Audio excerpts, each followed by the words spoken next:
سوال یہ ہے کہ کیا جائفل حلال ہے یا نہیں؟ بسم اللہ الرحمن الرحیم۔ الجواب بعون الملک الوہاب۔ جائفل ایک خشک مسالہ ہے جو کھانوں میں ذائقہ بڑھانے، خوشبو دینے اور کبھی کبھی طبی مقاصد کے لیے بھی استعمال کیا جاتا ہے۔ اس کا زیادہ استعمال کرنے سے نشہ پیدا ہوتا ہے، جبکہ قلیل مقدار جیسا کہ عموماً کھانے وغیرہ میں ڈال کر استعمال کیا جاتا ہے اس سے نشہ پیدا نہیں ہوتا۔ لہٰذا کھانے وغیرہ میں جائفل کی قلیل مقدار یعنی تھوڑی مقدار استعمال کر سکتے ہیں، اس میں کوئی حرج نہیں ہے کہ قلیل مقدار میں استعمال کرنے سے نشہ نہیں ہوتا۔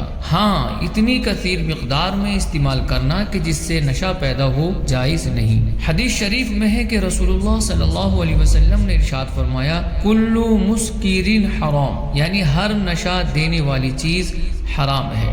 حکیم الامت مفتی احمد یار خان نعیمی رحمۃ اللہ تعالی علیہ فرماتے ہیں کہ جو چیز بھی نشہ دے، پتلی ہو جیسے شراب، خشک ہو جیسے افیون، بھنگ، چرس وغیرہ، وہ حرام ہے۔ حتیٰ کہ اگر زعفران زیادہ کھانے سے نشہ ہو جائے تو اس کا بھی یہی حکم ہے۔ اس پر تمام مسلمانوں کا اجماع ہے۔ رد المختار میں ہے کہ جائفل، اسی طرح عنبر اور زعفران، یہ سب اور اس طرح کی دوسری چیزوں کا اس قدر استعمال کرنا کہ جس سے نشہ ہو حرام ہے۔ قلیل مقدار کی جس سے نشہ نہ ہو حرام نہیں، جیسا کہ پہلے گزر چکا۔